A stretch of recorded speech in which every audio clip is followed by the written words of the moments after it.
Shalom Ouvracha. Bezrat Hashem, aujourd'hui on va étudier l'histoire d'une des plus grandes vedettes que la terre ait jamais connue. Abraham Avinu. Il a fait, on peut dire, c'est un des plus grands révolutionnaires de l'histoire mondiale. Il est connu chez tout le monde. Tout le monde. Abraham, chez nous c'est notre père. Chez les Arabes, Ibrahim. Chez les chrétiens, Abraham. Alors ça va dire aussi. D'accord? Tout le monde le connaît. Vraiment, on peut dire qu'il est écrit sur lui, Abraham, Hamon, Goïm et Tatira. Tu es le père de nombreuses nations. Vous en connaissez d'autres, des vedettes, dans l'histoire du monde? Moshe. On en connaît d'autres. Alors Moshe, d'accord. Dis-moi Moshe, qu'est-ce que tu connais sur l'époque, sur Moshe Rabbeinu? Donc Moshe, qu'est-ce que tu connais sur sa naissance?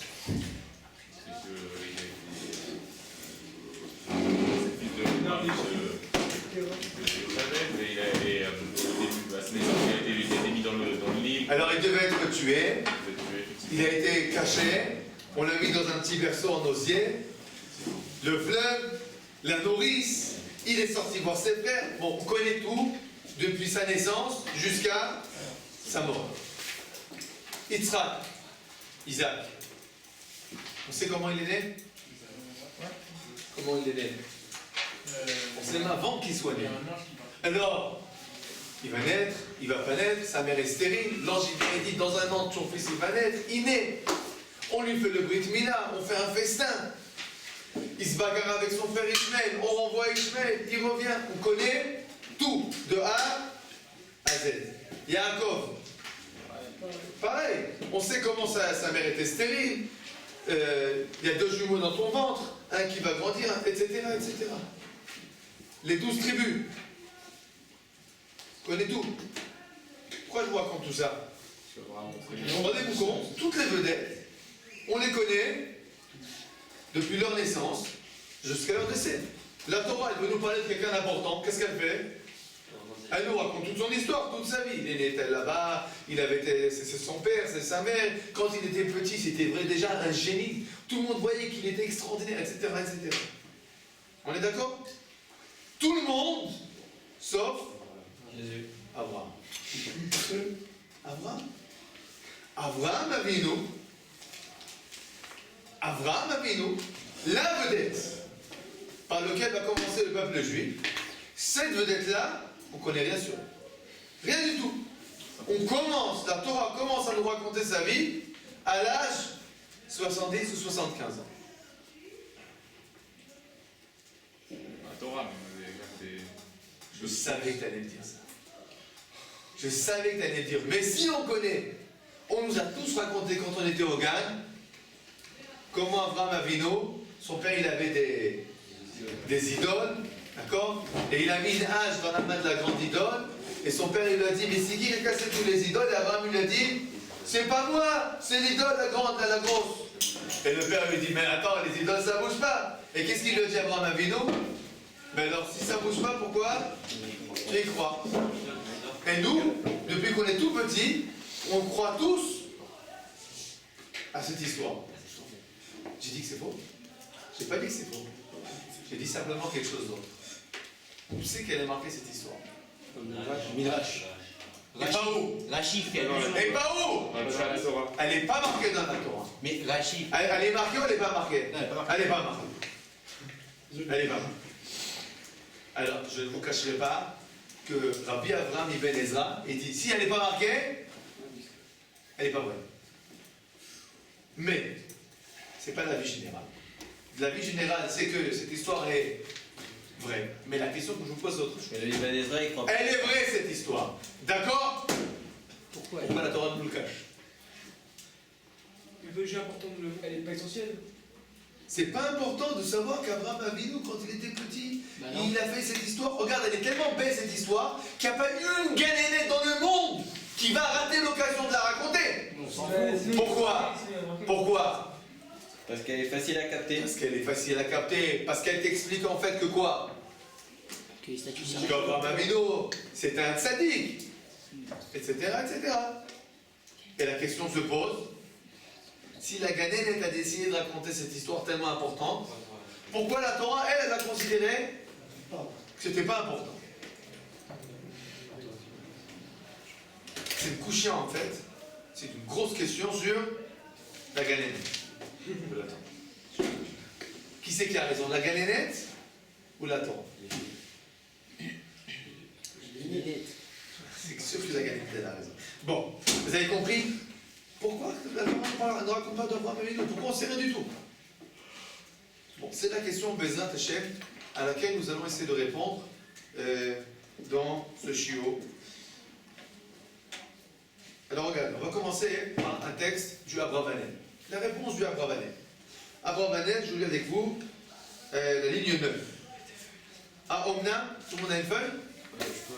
Il en manque? Tiens. Alors, prenez une feuille pour deux. האומנם, למה לא נתפרש זה בתורה שהיא קושיית הראווה? כן? Et l'Abravanel dit, la vérité c'est une bonne question. Pourquoi la Torah nous a rien raconté sur Abraham Avinu? La question qu'en fait le Ibn Ezra il a posée. Si bateau est pour moi la réponse est claire. שאברהם לא התעורר בראשונה לפרסם ולקיים דעתו בדבר השם ולא מפאת מעלה נבואית אלא מכוח התפלספותו והצטגננותו. Nous dit Abravanel, tu sais, Abraham Avinu, il n'a pas commencé à se rapprocher à Kadosh Baruch Hu. La seule raison pour laquelle il s'est rapproché, c'était une démarche philosophique. Abraham Avinu, il a commencé son cheminement par une démarche philosophique. Il s'est posé la question, c'est qui le plus fort dans le monde? La lune? La nuit est venue, le soleil se levait, il a dit, non, c'est pas la lune, c'est le soleil. La nuit est venue, c'est pas le soleil, bon, c'est pas la lune, donc c'est pas la lune, c'est pas le soleil, alors c'est qui? Etc., etc. Finalement, il arrive à la conclusion qu'il y a forcément quelqu'un, quelque chose qui dirige ce but. Donc c'était une démarche philosophique. וכמה מקדמוני הפילוסופים היו מקיימים דעותיהם וטוענים טענות לקיימן וביטולים לדעת הסוטה. Et il y a eu d'autres philosophes dans toutes les générations qui ont réfléchi comme ça et qui sont arrivés à des conclusions. ולא נחשב להם לצדקה. Il n'y a rien de méritant à cela. ולא נכתבו ענייניהם בתורה. Et leurs paroles n'ont pas été notées dans la Torah. La seule chose qui est marquée dans la Torah, c'est la prophétie. Qu'est-ce qu'il veut nous dire Abravanel? Une seconde. Est-ce que vous pouvez fermer la fenêtre là-bas au fond?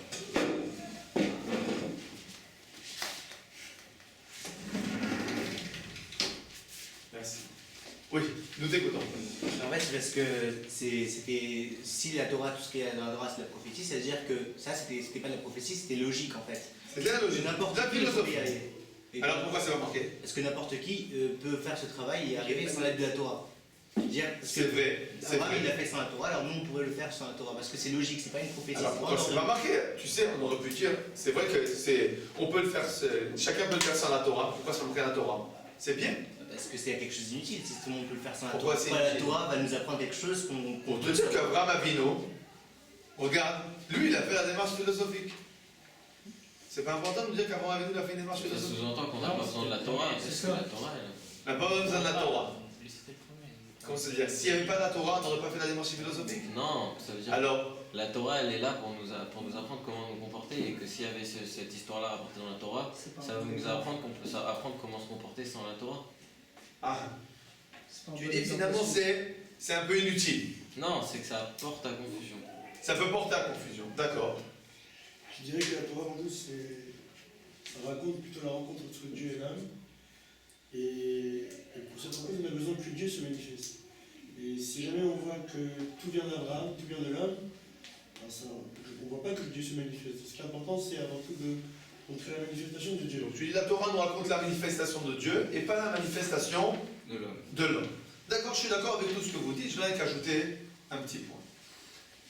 A priori, ce que le Maharal veut nous dire, c'est la chose suivante. La Torah, c'est, on va dire, c'est un mode d'emploi. Comment nous comporter. Et la question qui se pose pour les générations à venir, quelle est la démarche que nous devons faire? Une démarche philosophique? Est-ce que chaque enfant qui arrive au GAN, on le dit, assieds-toi mon fils, maintenant, on va commencer un cours de Aristote à Platon, et finalement, tu vas arriver à la bonne conclusion. Est-ce que c'est comme ça qu'on éduque les petits enfants juifs? Non. Comment on éduque un enfant juif? Dès qu'il arrive, et qu'il sait parler, qu'est-ce qu'on lui enseigne? Torah, Tziva, Lano, Moshe, Moracha, Keila, Yaakov. Ça veut dire que quoi? Ça veut dire qu'aujourd'hui, la manière dont nous on éduque un enfant juif, c'est pas par une démarche philosophique. Il y a un sens à une démarche philosophique. C'est important une démarche philosophique. Mais on commence pas de ça. On commence de quoi? La révélation. Sache, Akadosh Baruch Hu s'est révélé à l'homme. Où c'est qu'il s'est révélé à l'homme? Ar Sinaï. Torah, Tziva, Lano, Moshe, Moracha, Keila, Yaakov. La Torah nous a été transmise par Moshe de qui? Du Sinaï. C'est-à-dire qu'on ne commence pas de bas en haut. On dit pourquoi commencer de bas en haut? Pourquoi travailler de telle façon? Aujourd'hui, nous avons la révélation divine. Comme tu as dit, le choix, que Dieu Baruch Hu s'est dévoilé. Donc, pourquoi la Torah nous a caché ce qu'il a dit à Abraham? C'était vrai ou c'était pas vrai? C'était vrai. Pourquoi la Torah ne l'a pas dit? Parce que ce n'est pas la démarche que nous devons faire. Donc la Torah, c'est vrai, mais en fait, il nous a dit la Torah pour nous, ses enfants. Où c'est que ça commence, le judaïsme? Quand Akadosh Baruch Hu, il parle à l'homme. Quand Akadosh Baruch Hu dit Lech Lecha, c'est là que le juif il commence à parler. Après, évidemment, c'est important de réfléchir, etc. Mais, finalement, la réflexion philosophique peut amener à énormément de conclusions. Qu'est-ce qui finalement va faire pencher la balance? La révélation. Le fait qu'Akadosh Baruch Hu dit je suis là. Je demande ça et ça de vous, c'est terminé. Il n'y a plus de questions philosophiques. Il existe, il n'existe pas, il faut faire les mitzvot, il ne faut pas faire les mitzvot. Il s'est dévoilé, il nous a dit vous faites les mitzvot, on a terminé. D'accord? Ça c'est... C'est qui ça? Abraham. Oui. Mais Dieu, il s'est déjà manifesté avant alors. Où c'est que s'est manifesté avant à l'homme? Avec Noach, il s'est manifesté à l'homme, mais, si tu veux, à l'époque de Noach, la manifestation, c'était pour sauver l'homme. C'est-à-dire que le radeau allait à la dérive, il fallait, si tu veux, il fallait le sauvetage. Avec Abraham Avinu, la parole n'est pas une parole de sauvetage, c'est pas parce qu'il y a un problème. C'est parce qu'il y a un problème. Akadosh Baruch Hu commence à parler à Abraham pour lui donner des directives dans sa vie. D'accord? Non, c'était pour le sauver. Maintenant, oui. Du coup, il n'y a pas de mérite ceux qui font des recherches philosophiques. Non, il dit qu'il y a ce que dit le Maharal. Ce qui veut dire le Maharal, c'est que la réflexion en elle-même philosophique n'est pas un mérite. Le véritable mérite, c'est l'accomplissement, c'est l'action. D'accord? Donc la recherche en elle-même, ce n'est pas un véritable mérite. On va voir un philosophe qui va réfléchir, arriver à très belle conclusion, mais finalement qui va rien faire dans sa vie. D'accord? De ses conclusions. Top. Maintenant, on va voir la réponse du Maharal de Prague. Le Maharal de Prague, disons en ligne 16. Ulkar, Yetorat Zashela Sheluskir Akatum Tzedkat Abraham Kodem Shenigla Alav Ashkena. Là, je vais l'expliquer pourquoi Kadosh Baruch Hu, pourquoi la Torah n'a pas raconté la tzidkut de Abraham Avinu avant le dévoilement divin. Shinka, parce que si la Torah avait commencé par nous raconter l'histoire qu'on nous a racontée à nous, au Gan, Aya Mashma Shelikach Nigla Alav Akadosh Baruch Hu. Qu'est-ce qu'on aurait compris? C'est pour ça. Nous, en tant qu'enfant au Gan, pour nous, nous sommes tous persuadés que pourquoi Abraham Avinu il a été choisi. Dites-moi, pourquoi Abraham il a été choisi? Pourquoi il a été choisi? Parce qu'il l'a mérité. À cause de cette histoire. C'est-à-dire que, pourquoi il a été choisi? Écoute, regarde, il a fait cette histoire magnifique des idoles qu'il a tout cassé. Après, il est arrivé chez Nimrod, il a été jugé, on lui a dit, ou tu rentres dans la fournaise ardente, ou on te tue. Qu'est-ce qu'il a dit? Je rentre dans la fournaise ardente. Il est sorti à Kadosh Baruch Hu, il lui dit, viens recevoir les médailles et les grades. Donc pour nous, ça aurait été clair que quoi? Si ça avait été marqué cette histoire dans la Torah, pourquoi Abraham Avinu a été choisi? Pour cette histoire. À cause de cette histoire. À cause de cette démarche. Vinke, ayazot avat luya bedava. Et ça aurait été un amour qui est dépendant d'une cause. Et tout amour qui est dépendant d'une cause, quand cette raison n'existe plus, alors l'amour n'existe plus. En gros, ça aurait été le fait que le choix d'Abraham soit dépendant de sa conduite. Qu'est-ce que ça veut dire? S'il a déjà fait cette démarche. C'est pas un amour éternel, c'est un amour qui va dépendre de quoi? De l'action. Pourquoi ton père a été choisi? Parce qu'il était droit. Bon, si toi tu n'es pas droit, c'est terminé. Vous vous rappelez, on avait parlé de ça quand on a parlé de Brit Avot. On avait parlé du mérite de nos pères avant Rosh Hashanah. A priori, si on avait parlé d'Abraham Avinu en tant qu'un homme méritant, alors on aurait dit automatiquement, donc ça dépend tout du mérite. Les fichach, el bechirat הפרטים יש שינוי ולא אל בחירת הכללית. וכיוון שלא נזכר צדקת אברהם קודם שאמרנו לך לך מארצך, לא היה זה בשביל צדקת אברהם. Comment la Torah a commencé l'histoire d'Abraham? Lech lecha. C'est qui? Dans la Torah, Abraham, inconnu au bataillon. Personne ne le connaît. Si c'est comme ça, comment nous, on peut concevoir l'alliance entre Abraham Avinu et Kadosh Baruch Hu, une alliance qui n'est dépendante de rien. Et donc c'est une alliance automatiquement éternelle. Et donc, en fait, Oui. C'est peut-être une dimension très très belle et que cet amour soit un petit peu désintéressé et qu'il soit éternel, etc. Mais finalement. C'est pas vrai. Non, c'est pas que c'est pas vrai, c'est que finalement, Abraham, s'il n'y a pas de raison à ça, il n'a aucun mérite. Donc tu dis finalement c'est pas vrai. Parce que finalement, nous savons tous que la Ganénette, elle a raison. Oui. D'accord. Bon, attends, je vais expliquer ce qu'il veut dire le Maharal. Ce que veut dire le Maharal, c'est évident que Abraham Avinu a été choisi pour son mérite. Mais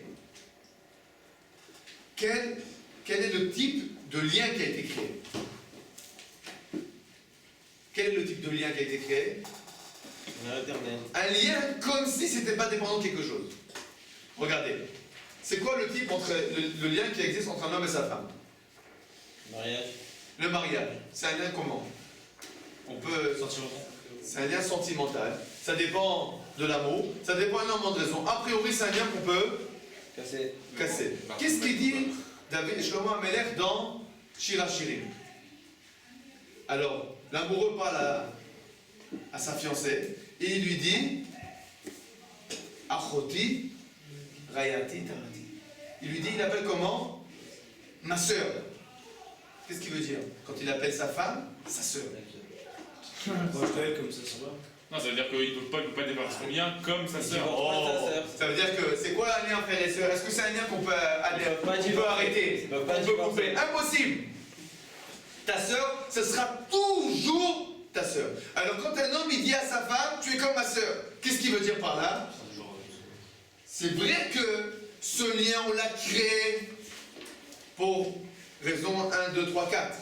Mais, quel type de lien on a créé? Pas un lien qu'on peut couper, on a créé un lien qui est incoupable, incassable.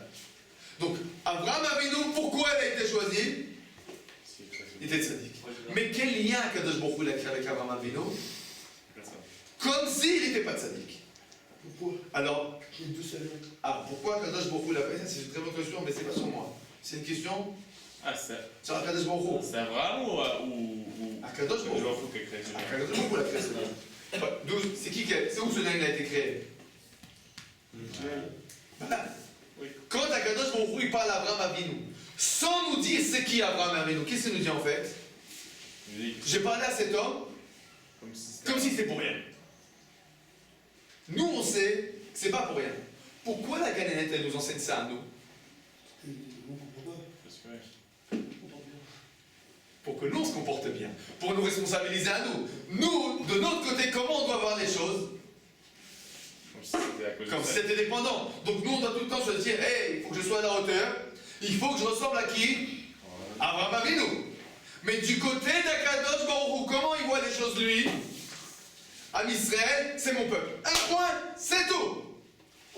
Il n'y a pas à discuter, sans raison. Comme Akadosh Baruch Hu, lui, il explique l'histoire. Quand lui il raconte l'histoire, comment il la raconte? Un jour, j'ai choisi Abraham Avinu. Mais c'est pas bien. Pourquoi? Je l'ai choisi, c'est tout. Donc, il n'y a pas, vous comprenez? La ganénette, c'est quoi la ganénette? C'est une éducatrice. Donc, elle, comment elle veut nous éduquer? À accomplir ou pas accomplir? Accomplir. Donc, elle, quand elle nous raconte Abraham Avinu, comment elle raconte l'histoire d'Abraham Avinu? Tu sais, Abraham Avinu, c'était un tzaddik. Et Akadosh Baruch Hu, comme il était tzaddik, il a choisi. Alors, toi aussi, comment tu dois être, mon petit? Tzaddik. Mais la vérité, c'est que dans les lunettes divines, c'est pas comme ça. Dans les lunettes divines, tu es juif, tu es fils d'Abraham Avinu, tu es à moi. C'est terminé. Tu es à moi. Mais tu es à moi. Vous savez comment c'est la Gemara? Il est écrit comme ça. Le passouk qui dit Banim mashritim. Des fils mashritim, c'est destructeur. Et la Gemara dans Kiddushin, sa mère va dire la chose suivante. Afalpi she'atem mashritim, atem banim. Bien que vous êtes destructeurs, bien que vous êtes des rebelles, bien que vous vous opposez à Kadosh Baruch Hu, comment il nous appelle? Des fils. Est-ce qu'un fils qui se rebelle contre son père, il arrête d'être un fils? Jamais. Un fils, c'est un fils. C'est pas quelque chose qu'on peut casser, c'est pas quelque chose qu'on peut couper. C'est une question bête. Tout à l'heure, vous avez dit que C'est pas une question bête. le droit Afroti. Oui. Pourquoi les divorces dans ce cas-là? Parce que malheureusement, les gens, ils n'arrivent pas à ce niveau de lien avec leur femme, que sa femme, c'est comme sa sœur. Mais un couple réussi, c'est le moment où l'homme, il ressent que son lien avec sa femme, c'est pas quelque chose qu'il n'y a rien dans le monde qui pourra casser. Pourquoi? Sa femme, c'est devenu comme sa sœur. Oui. Mais Hachem, il a choisi Abraham indépendamment de ses actions. Non. Enfin, presque. Akadosh Baruch Hu, il a choisi Abraham à cause de ses actions, mais le lien qu'il a créé avec Abraham est un lien indépendant des actions. On va reprendre l'exemple. Un homme se marie avec sa femme, pourquoi? Parce Elle était gentille. Elle a des bonnes midotes. Elle lui plaît. Elle est une bonne famille, etc., etc. Après 30 ans de mariage réussi, tu lui poses la question, dis-moi, pourquoi tu aimes ta femme? Qu'est-ce qu'il va te dire? Parce qu'elle est gentille, parce qu'elle a des bonnes midotes, parce qu'elle est de bonne famille. Qu'est-ce qu'il va te dire? Non, pas du tout. Il va... Pourquoi? Parce que c'est un beaucoup plus profond. Il s'est lassé. J'ai pas raison. Je l'aime parce que je l'aime. C'est tout. C'est ma femme. C'est-à-dire qu'il est arrivé à un stade où ça dépend plus de la raison. Le lien a été créé pour une certaine raison. Mais le lien en lui-même, c'est quoi maintenant? C'est pas quelque chose qui va dépendre d'une raison ou d'une autre. Tu sais c'est quoi la preuve? Après sa femme, quand il a choisi, elle avait 19 ans. Elle était jolie, gentille, pleine de force, Et maintenant, elle a 90 ans. Sur un fauteuil roulant, toute ridée, d'accord? Dans 3 minutes, il va l'enterrer. Et tu vas le voir, qu'est-ce qu'il ressent pour elle? Plus ou moins d'amour que quand il avait 20 ans et qu'elle en avait 19? Plus. Qu'est-ce qui s'est passé? Il est arrivé au niveau où quoi? C'est un amour qui est plus dépendant de quoi que ce soit. C'est devenu, sa femme, c'est devenu, lui, on va dire, sa sœur. D'accord? Donc en fait, le lien à Kadosh Baruch Hu, il a été créé à cause de l'histoire des idoles, etc. Mais l'essence du lien, c'est quoi? Banim, vous êtes mes enfants. Oui. On est qu'au début, on a encore plein. Oui. Je sais pas, vas-y, lui, moi. Ça change rien. Quand on regarde ça comme ça, c'est comme si Hachem il a dit bon, je prends au pif Abraham, mais c'est tout. Quand tu lis la Torah, ça doit être comme ça, en effet. Ah Je ouais, prends bah, au pif. donc- Mais qu'est-ce que ça veut dire? Donc on ressent pas comme si on est défi sur quelque chose, parce que c'est comme s'il nous a pris au C'est pif. pour ça que nous, la Galinette, elle nous explique pourquoi c'est comme ça. Ah, mais celui Mais qui quand nous, on voit que Kadosh Baruch Hu, il voit les choses comme ça, qu'est-ce que ça nous donne à nous? Pourquoi c'est important cette lecture de la Torah aussi? On peut Finalement, faire- parce on que peut faire n'importe la quoi. Galinette, c'est bien quand tu fais ce qu'elle dit. Mais qu'est-ce qui se passe quand quelqu'un n'a pas écouté la Galinette? Et ben ici, je suis pas le. Je suis pas Alors il peut se dire quoi? Écoute, si je ne me suis pas comporté comme Abraham Avinu, alors forcément qu'Akadosh Baruch Hu, alors je suis en jeu. Alors on lui dit, t'as qu'à lire un peu la Torah, et tu vas voir que l'histoire de la Galinette, elle n'est pas marquée là-bas. Ça veut dire que tu as toujours quoi? Tu as toujours où? T'as toujours où? D'ailleurs, il y a plein On de juifs revenait. qui croient qu'on n'a pas fait la bricula, on n'est pas juif. C'est pas vrai. Bon, continuons. Tu avais une question, oui. Oui, juste dans le Shirachem, quand on dit à sa femme, tu es ma sœur, vous avez parlé de lien, etc. Mais c'est pas par rapport parce que c'est la même sœur, ça n'a rien à voir. Tu peux dire ça aussi, Ouais, mais c'est pas dans le Shirachim, c'est pas ça. Ah, Parce c'est que là-bas, qu'est-ce qu'il dit le fiancé à sa fiancée? Je veux que tu sois ma soeur pour que je puisse t'embrasser dans la rue. Parce qu'un homme ne peut pas embrasser sa femme dans la rue. Mais sa soeur, oui. On peut embrasser. Ça veut dire quoi? Ça veut dire que le lien, on ne rentre pas dans la lacha maintenant, etc. Jean-Marie t'explique. C'est-à-dire que, en fait, tu vois là-bas, c'est pas l'âme sœur. Ce qui veut dire, en fait, c'est un lien d'une essence différente. Un homme peut embrasser sa sœur dans la rue, dans le principe. Pourquoi? Parce qu'il n'y a rien là. On va dire, c'est un lien, on va dire, très très pur. Alors qu'avec un fiancé, un fiancé, ça peut avoir une connotation basse. Mais là, au final, c'est la sorte d'embrasser ça en On ne va embrasser ni sa sœur ni sa fiancée dans la rue, aucun problème. Et sa fiancée, même pas à la maison. D'accord? Après le mariage, c'est bon. Mais l'idée est claire, d'accord? On ne parle pas de l'âme sœur là, on parle du contact. Bon, Ah, mais la sœur. continue, maintenant on continue. Non, mais on- Alors maintenant, Non, mais on je va voulais te parler la semaine dernière, on a dit que on arrivera de Alors, parce qu'on peut croire qu'elle est avec toi, genre, c'est pas. Maintenant, ce qu'on va expliquer maintenant, je vous l'ai promis la dernière fois, Bezrat Hashem, de façon générale, on va essayer d'étudier les midrashim, c'est-à-dire comment nos sages, eux, ils perçoivent les choses. Alors regardez ce que disent nos sages dans le midrash. Vayomer Adonai el Avraham, Rav Berachia Patach. Rav Berachia, quand il a lu ce passage, Vayomer Hashem el Avraham, il a dit la chose suivante. L'ereach shemanecha tovim, shemen turak shemecha. Tu as une bonne odeur, alors je veux que ton nom soit comme de l'huile. L'huile, à l'époque de la Gemara, c'était le parfum. Comment on faisait de la bonne odeur? On prenait de l'huile, on la faisait cuire avec des essences, et après quelqu'un il prenait de l'huile et il l'enduisait sur son corps, et après il avait une bonne odeur. Amar Rabbi Brachia. Rabbi Brachia dit la chose suivante. Avraham Avinu היה דומה. À quoi ressemblait Avraham Avinu? לצלוחית של הקופליסימון, מוקפת צמית פתי ומונחת בקרן פתי. Avraham Avinu, ça ressemblait à une fiole donc d'huile d'apoplissimon, d'un très très très bon parfum. Et ce très bon parfum, il était recouvert avec un myrcé, avec un couvercle étanche, et il était dans un coin de la pièce. Maintenant, s'il est avec un couvercle étanche et dans un coin de la pièce, qu'est-ce qui se passe? Il n'y a pas d'odeur. Quelqu'un il a pris cette fiole, il a commencé à la bouger dans la maison. Qu'est-ce qui s'est passé à partir du moment où tu la bouges la fiole? Alors le couvercle, il devient plus si étanche que ça. Et comme tu bouges aussi, l'odeur elle se diffuse, se propage. Ainsi Akadosh Baruch Hu a dit à Abraham, je veux que tu bouges d'un endroit à l'autre et ton nom va se diffuser dans le monde. Ça c'est ce qui est marqué dans le Midrash. Qu'est-ce que le Midrash veut nous dire? Quelle question se pose au Midrash? Pourquoi l'air? Pourquoi l'Erlecha? C'est quoi la question de l'Erlecha? Avant la réponse, viens on essaie de comprendre la question. Quelle question se pose quand il y a les psukim de l'Ech Lecha? Ça va pas être partir. Ça fait à soi de partir, d'accord? Première question. Deuxième question. Pourquoi partir? Pourquoi se déplacer? Deuxième question. Pourquoi partir seul aussi, non? Pourquoi partir seul? Il vient laisser avec sa femme et ses enfants. Enfin, ses enfants, c'est son neveu. Pourquoi pas? Il y a une autre question très, très flagrante qui se pose quand il passe au plus. Pourquoi tu demandes de partir à un endroit où j'allais déjà partir? Ça, c'est vrai si tu as une paracha noire. Mais dans la paracha, c'est même pas marqué. Dans la paracha, quand tu lis la paracha, qu'est-ce qu'il y a écrit?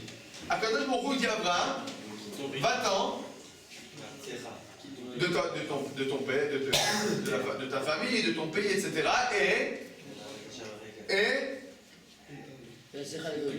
Et va où? Où je te montrerai. Quelle question se pose? Pourquoi il dit pas où il va? Pourquoi il dit pas où tu vas? A priori, c'est tout simple, regardez, il y a un problème logique. Tu dis à quelqu'un va-t'en, tu lui dis pas où c'est qu'il va aller. Alors comment il fait pour s'en aller?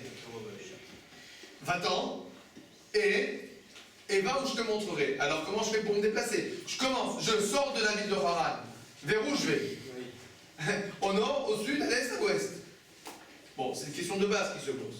D'accord? Qu'est-ce que le Midrash nous répond?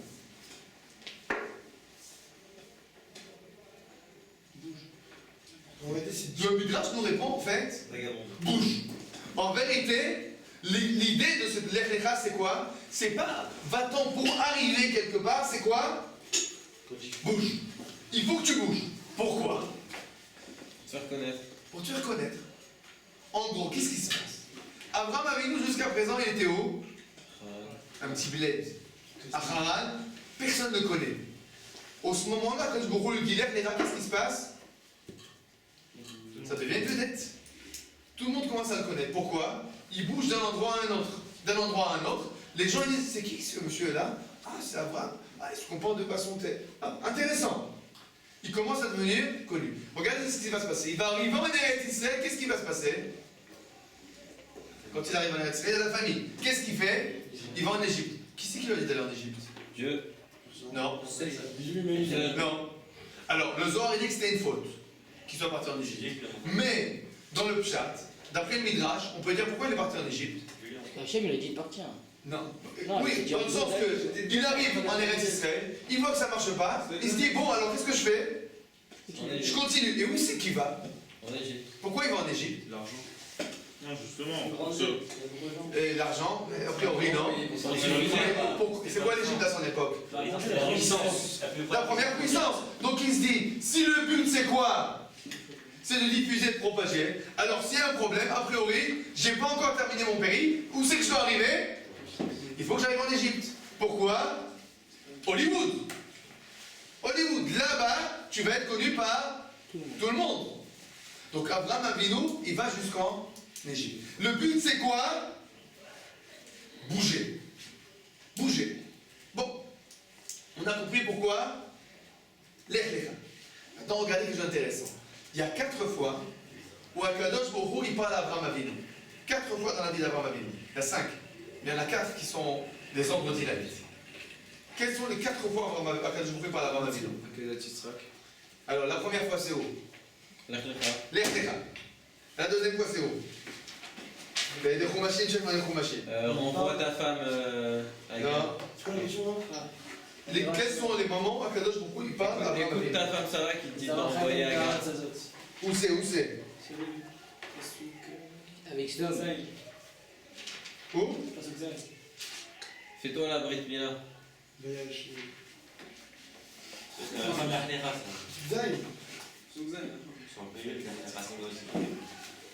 4.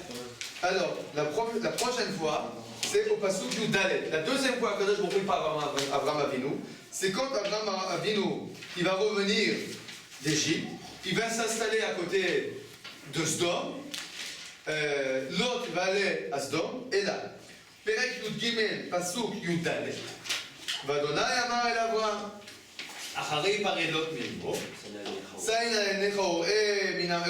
donc il lui dit regarde la terre, je vais te donner toute la terre. Et regarde ce qu'il dit, Pasuk Yudzain.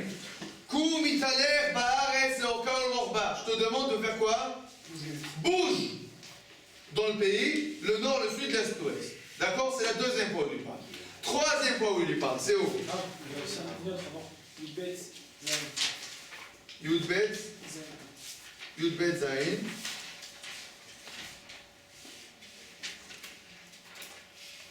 Ok, bon, c'est le même périple. C'est une fois qu'il arrive. Oui, mais c'est le même cheminement. D'accord? Troisième fois. Alors, troisième fois, c'est où? Perek Tetva. Qu'est-ce qu'il y a là-bas?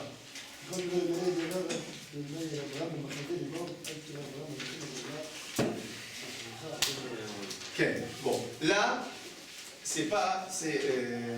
Ensuite, attends, c'est où? Yudbet Tetva. Sracha Arbe Merot.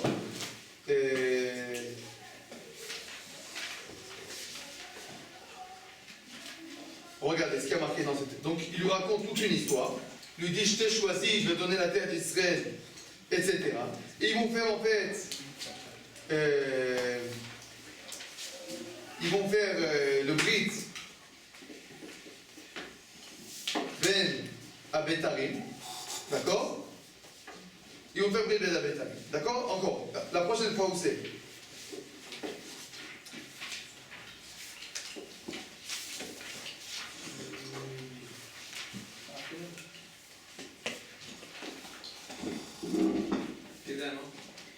La prochaine fois, non, avant la Kedah. Quand il annonce la naissance d'Israël. פרק י"ז ויהי אברהם בן 90 שנה ו9 שנים וירא אדוני אל אברהם ויאמר אליו אני אל שדי התהלך לפניי והיה דמים. Va, marche devant moi, il faut que tu sois entier. Et c'est quoi le tzibouï du Brit Mila? La dernière fois c'est quoi? Ah, bon, il y a une autre fois où quand il dit à Abraham d'écouter Sarah quand elle a dit de renvoyer Ishmaël. Et la dernière fois c'est Akedat Yitzhak. Et qu'est-ce qu'Akadosh Baruch Hu dit à Akedat Yitzhak? Abraham. Lech lecha el Etzamoria. Vous vous rendez compte qu'à chaque fois qu'Akadosh Baruch Hu parle à Abraham, qu'est-ce qu'il lui dit? Bouge. À chaque fois qu'il lui parle, il dit bouge. Alors on voit que bouger et Abraham Avinu, ça va ensemble. Pourquoi? Pourquoi bouger et Abraham Avinu, ça va ensemble? Alors venez, on va donner une Gemara qui est très bizarre a priori. Gemara de Maseret Avodah Zarah, à la page tête. Tana de Beliaou. Donc on a enseigné au Beth Midrash de Eliyahu Hanavi. Sheshet alafim shana ave haolam. Le monde, il va durer 6000 ans. Shnei alpaim tov. Shnei alafim tov. Il y a 2000 ans, c'est le Tohu Bohu. Shnei alpaim Torah. Shnei alafim Torah. 2000 ans de Torah. Shnei alafim, les mots à Mashiach. 2000 ans, c'est Mashiach. Malheureusement, Bavanotenu Shirabu Yatsu Men Mashiach. Malheureusement, il y a une partie de ce temps qui est partie, donc de l'époque de Mashiach, et Mashiach n'est toujours pas venu. Shnei alpaim Torah me'matai. Et la Gemara pose la question, dis-moi, ça commence quand les 2000 ans de Torah? Réponse. Inimami Matan Torah. Si c'est depuis l'époque de Matan Torah, Adashta lekakulei echimaint beu trat beprate dayal fahu deava. Ça ne marche pas au niveau du compte parce qu'en fait, hein, on est sorti en 2442, c'est trop tard. Et là, il va être un nefesh asher asu bechara. Et là, ça commence quand? Ça commence quand? Quand il y a marqué que Abraham Avinu, il quitte Haran. Quand il y a écrit Lech Lecha. Ça commence à Lech Lecha, les 2000 ans de Torah. Est-ce que ça vous paraît logique? Il commençait à convertir les gens. Mais pourquoi ça commence en 2000 ans? Les 2000 ans de Torah, ils commencent quand? A priori, quand c'est qu'ils doivent commencer? C'est Arsinaï. Mamad Arsinaï. D'accord? Pourquoi on dit que ça commence quand Abraham Avinu quitte Haran? Parce que là, S'il propage. Qui commence à propager la connaissance de Dieu. D'accord. On est d'accord. Et ceux d'avant?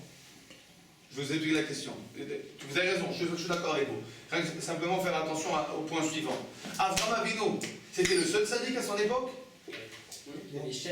Non. À son époque, vivaient Shem, Noach aussi. Ever, Non, non, ils décidé. ont vécu 60 ans ensemble. Ils ont vécu 50 Ah, il y a pas d'autre un petit peu. D'accord? Noah. Bon, donc Abraham Avinu, c'est pas le seul sadique de sa génération. C'est pas non plus le seul sadique que le monde a connu. Depuis Bereshit, il y en a eu pas mal des sadikim. Alors comment la Torah elle nous dit, pourquoi la Gemara nous dit, les 2000 ans de Torah ça commence à qui? Abraham Avinu. Alors de là en fait, on comprend que qu'est-ce que la Gemara elle appelle Torah? C'est diffusion. La diffusion. Ce qu'on appelle Torah, c'est pas la personne qui étudie pour elle-même. Ça, c'est pas de la Torah. La Torah, hein, c'est quand quelqu'un, il enseigne aux autres. C'est vrai que Noach, il a étudié la Torah. C'est vrai que Shem, il a étudié la Torah. C'est vrai que Héber, il a étudié la Torah. Qu'est-ce qu'il y a de spécial dans Abraham? Abraham Avinu, qu'est-ce qu'il a fait? Il a fait des âmes à Haran. Qu'est-ce qu'ils nous disent nos sages? C'est quoi ces âmes-là qu'il a fait à Haran? Les convertis. C'est-à-dire qu'en fait, les 2000 ans de Torah, ils commencent quand? Quand Abraham Avinu, qu'est-ce qu'il fait? Il diffuse. C'est ce parfum-là qui était dans un coin et qui commence à quoi? À diffuser. Tu diffuses, là commence la Torah. En fait, c'est grave. Parce que ça veut dire en fait que celui qui étudie à la yeshiva, Pas de la n'étudie Torah. pas la Torah. C'est qui étudie la Torah? Les Chabad. C'est moi. Oui, non, mais c'est pas comme moi. Pas comme moi. C'est chacun, celui qui étudie la Torah, et qu'après, cette Torah qu'il a étudiée, qu'est-ce qu'il fait avec? Il la transmet. Il la transmet à ses enfants, il la transmet à sa famille, à ses proches, à ses copains, dans son WhatsApp, dans son mail, etc. Tu as un Facebook? Qu'est-ce que tu mets dans ton Facebook? Des cours de Torah. Ah ben les derniers cours qui t'ont plu. Je dois essayer en vacances. D'accord? Si tu as un Facebook, il ne faut mieux pas avoir. Mais si déjà tu as, alors qu'il se sert, tu en sers en toi pour le bien. D'accord? Donc, c'est ça la Torah. La Torah, c'est quoi? C'est l'enseignement. C'est l'enseignement. Je vais raconter une histoire. Il y avait une fois, et pourquoi? Je vais expliquer pourquoi la Torah s'est enseignée et c'est pas rien qu'étudier. Mais une fois, un homme très riche. Très riche. Cet homme avait 3 enfants. Cet homme s'appelait Moshe. Il avait 3 enfants. Rouven, Shimon et non, pas Lévi. Le 3e, c'était une fille. Elle s'appelait Rachel. Donc Rouven, Shimon et Rachel. Rouven était comme son père. Son père riche comme Crésus. Rouven, riche comme Crésus.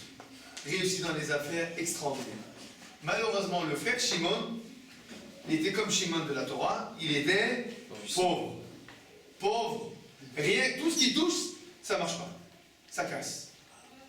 Alors Rouven, en effet, il s'est installé dans un bel endroit, une belle ville, un beau château, tout comme il faut.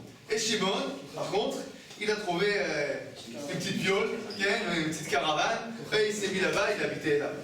Bon, le jour est arrivé où il fallait amener Rachel à la roupa.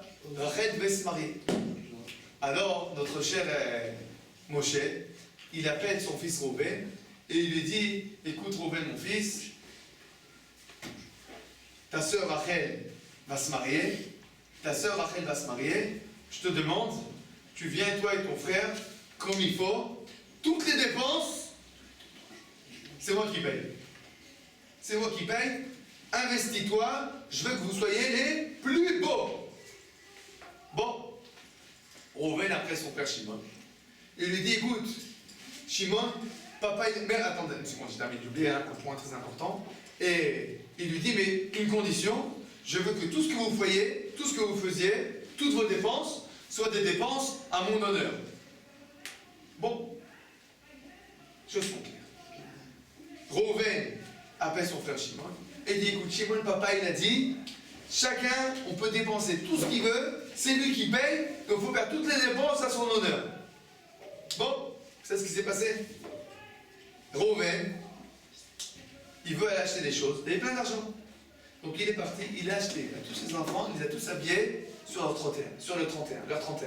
Chacun leur habillé les plus beaux habits, les plus belles chaussures, magnifiques. Il a avancé l'argent et il s'est dit, le plus important, c'est quoi dans l'histoire? De garder les reçus pour pouvoir après venir avec toutes les fiches à papa et il va tout payer. C'est une bonne occasion de refaire à chacun des enfants sa garde-robe. Bon, ça c'est Reuven. Shimon, lui, il aurait bien voulu avancer l'argent pour acheter, mais il n'avait pas d'argent avancé.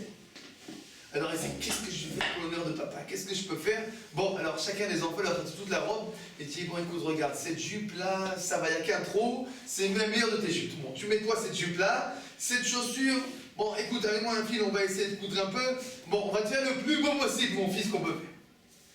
Bon, chacun il l'habillait, tant bien que mal, avec les habits de Shabbat et Yom Tov, bon, mais c'était bon, tous des pièces remportées. Le jour du mariage arrive, Reuven vient avec le carrosse et s'arrête devant la maison de Shimon, son frère. Il lui dit, venez, on va tous au mariage de Rachel, notre sœur. Alors Reuven, lui et tous ses enfants, ils sont brillants, étincelants, magnifiques. Ils sont assis dans le carrosse. Les enfants de Shimon commencent à monter. Les enfants de Reuven, comme ça, ils se bougent délicatement. On ne va pas être avec, comme ça s'appelle, c'est gueux. Okay? On va voir comment ils sont habillés, comment ils sont... Un gueux, c'est ça. Comment ils s'habillent, comment ils sont sapés, comment ils sont habillés, c'est pas... On n'est pas de la même classe, on n'est pas de la même société. Bon, mais ils les rentrent dans le carrosse, ils arrivent au mariage, Reuven et ses enfants descendent, immédiatement tout le monde reconnaît, c'est le fils de son père. C'est comme son père. Tout de suite, les serviteurs viennent mettre le tapis rouge, ils marchent, etc. Bon, Shimon descend, tout le monde fait comme s'il n'a pas vu, il se tourne délicatement et il s'en va. Reuven vient, évidemment, il est tout beau, tout pimpant. Il s'assoit à la table de son père. Et qu'est-ce qu'il fait Shimon? Il ne veut pas faire honte à son père. Il va s'asseoir à la table de son père comme il a l'air, lui, ses enfants et sa femme. Qu'est-ce qu'il fait gentiment? Il va, tant bien que mal, que personne ne fasse attention à lui, et il s'assoit à côté de l'entrée de la cuisine. Que personne ne fasse trop attention à lui. Bon, le mariage s'est déroulé extraordinaire, magnifique, un orchestre extraordinaire, une joie pas possible, et finalement, on arrive à la fin du mariage. L'heure des comptes.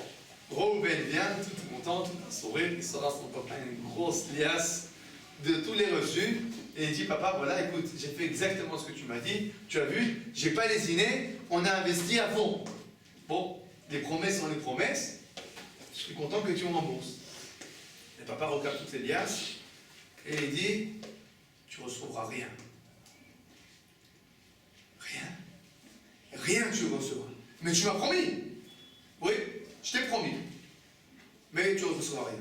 Mais tu m'as... Je t'ai dit quelque chose. Je t'ai dit, je veux que les choses soient faites en mon honneur. Il dit, oui, et c'est pas en ton honneur, regarde comme je suis beau. Regarde mon fils comme il est beau, et ma femme et tout. Et lui, papa lui répond, l'honneur d'un père, c'est pas d'avoir qu'un seul de ses enfants à table. L'honneur d'un père, c'est d'avoir tous ses enfants à table. Quand toi, tu t'es fait beau, et tu n'as pas fait attention que ton frère, il vienne à ma table, alors tu n'as pas fait les choses en mon honneur. Tu t'es fait beau, tu n'as pensé qu'à toi. Si tu pensais à ton père, tu aurais voulu que ton frère soit à table. Tu crois que c'est ma joie que tu sois beau et que ton frère doit s'asseoir à côté dans les cuisines? Si tu avais fait les choses en mon honneur, tu aurais pensé à payer à ton frère et venir mettre un reçu pour toi et pour ton frère. Quelqu'un qui étudie la Torah, mais qui l'étudie que pour lui-même,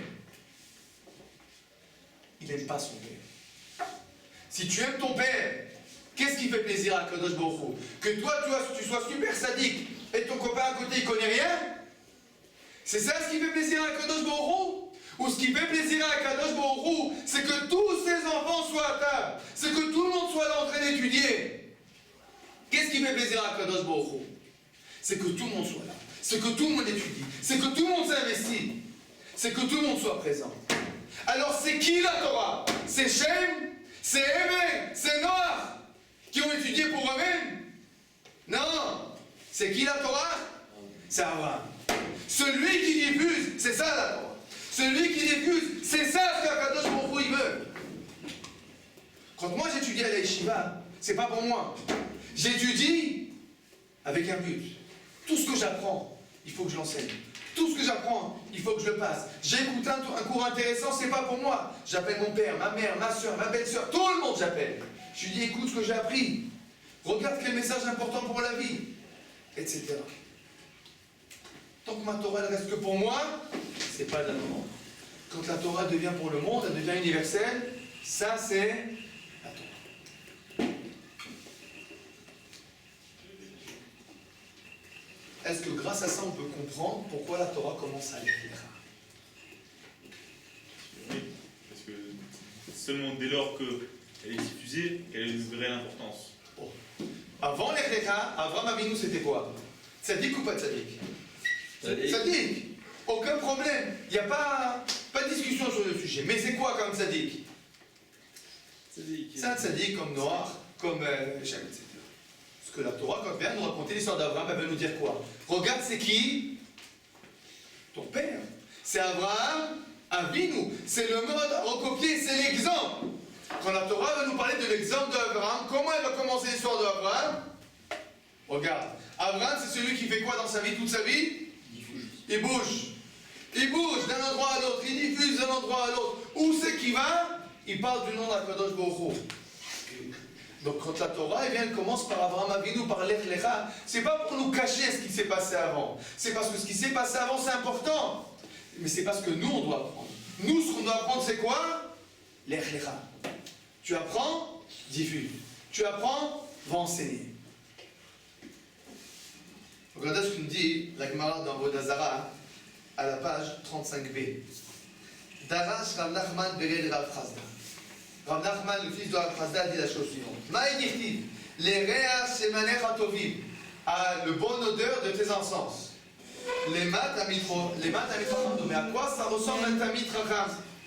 Les tzlochit shel plaïton megoulé. Ça ressemble à une fiole d'une bonne huile, avec une bonne odeur. Megoulé, si c'est ouvert, rechanodef, c'est une bonne odeur. Meroussé, si c'est recouvert, en rechanodef, il n'y a pas de bonne odeur. Velo od, et la dvarim shemechussim imenu, mitgalim lo sheneemar, anamot aevura. Alors, la Gemara nous dit la chose suivante. Le Talmid Chacham qui va découvrir et qui va protéger la bonne odeur, alors puisqu'il a découvert, on va lui donner les secrets de la Torah. On va lui donner les secrets de la Torah. Pourquoi? Pourquoi si le Talmid Chacham il enseigne, alors il va avoir le droit et le mérite de recevoir les secrets de la Torah? Alors je vous raconter sur ça quelque chose d'extraordinaire que le Khatam Sofer va enseigner. Vous savez, après dans la paracha, Akadosh Baruch Hu dit, il faut que je dévoile à Abraham ce que je vais faire à Sdom. Puisque les gens de Sdom sont Rechaim, etc. Akadosh Baruch Hu il vient à Abraham et lui dit, écoute, voilà, j'ai décidé d'anéantir Sdom. Abraham il dit, ah non, pas du tout, qu'est-ce qui se passe? Il y a peut-être 50, 40, 30, bon. Le Khatam Sofer pose la question suivante. Qu'est-ce que ça veut dire qu'Akadosh Baruch Hu il commence la paracha en disant, je ne peux pas cacher Abraham, il faut que je dévoile à Abraham. Akadosh Baruch Hu il pose quelque chose à quelqu'un. Qu'est-ce que ça veut dire? Je ne peux pas cacher Abraham, je dois lui dévoiler. Comme si Akadosh Baruch Hu il doit se justifier. Le Khatam Sofer explique la chose suivante, extraordinaire. Le Khatam Sofer dit, sache, Abraham Avinu, d'après son niveau personnel, il n'était pas apte à recevoir la névoie. Abraham, le dévoilement divin. À son niveau personnel, il ne devait pas recevoir le dévoilement divin. Il n'était pas capable. Il n'était pas prêt. Seulement, regardez ce que dit le Passouk. Non, c'est Parashat Vayera cette histoire. Parashat la semaine prochaine. Le Passouk dit la chose suivante. Abraham, est-ce que je peux cacher de Abraham ce que je vais faire? Et Abraham, ça va être le père d'un grand peuple. Et tous les peuples du monde vont être bénis par lui. Qui est datif, je le connais. Lui, il enseigne à ses enfants et à ses petits-enfants et à toute sa maison. Et ses enfants, ils vont garder le chemin de Dieu. La sauce, d'accord, mais je vais te faire le bien et la justice. Les mains Navi Hachem à Abraham et Hachem Diber Alav. Et c'est pour ça qu'Abraham, Akadosh Borou, va parler à Abraham. Explique le Khadam Sofer. Qu'est-ce que la Torah est en train de nous raconter là? Elle nous raconte en fait qu'Abraham Avinu, il n'était pas, au niveau personnel, il n'avait pas le mérite de recevoir le dévoilement divin. Pourquoi il a reçu?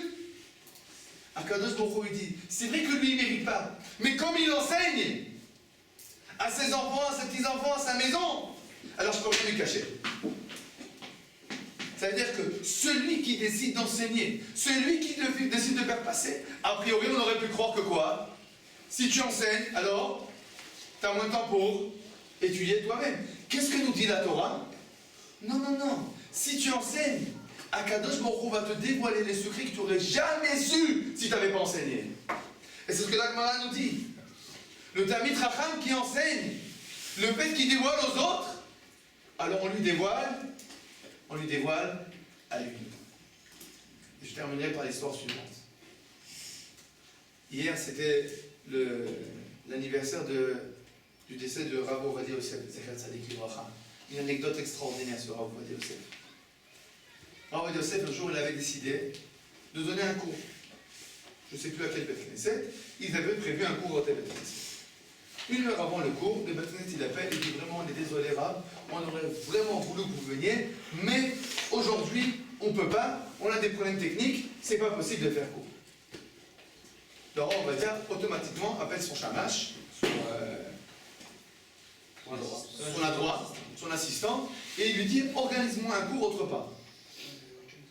Alors l'assistant lui dit mais Rav, écoutez, si déjà il n'y a pas cours, profitez, étudiez-vous, asseyez-vous à la maison tranquille, continuez à étudier, c'est dommage de vous déplacer. Et le roi on va dire lui répond cette chose suivante. Il dit écoute, ce temps, j'avais décidé de l'offrir à la collectivité. J'ai plus le droit de le reprendre. Ce jour même, il a donné shiur à la Yeshivat Merkaz Arav pour le espède, pour le... Comment on appelle ça? L'oraison funèbre. Non. Oui, du Rav Abraham Shapira. Du Rav Abraham Shapira. C'est ça, quand ça dit. Rav, on va dire, avec toute sa grandeur dans la Torah, chaque minute pour lui, c'était encore un chidouche, encore une écriture, encore une halakha. Mais le temps qu'il avait décidé de donner à la collectivité pour enseigner, ce temps-là, on n'y touche pas.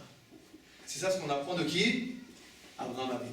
Finalement, la Torah nous parle d'Abraham Avinu qu'à partir du moment où il nous enseigne. Pour nous dire à nous tous, la véritable Torah, c'est la Torah que l'on propage. Bon, on va donner à l'Olam. Amen. Amen.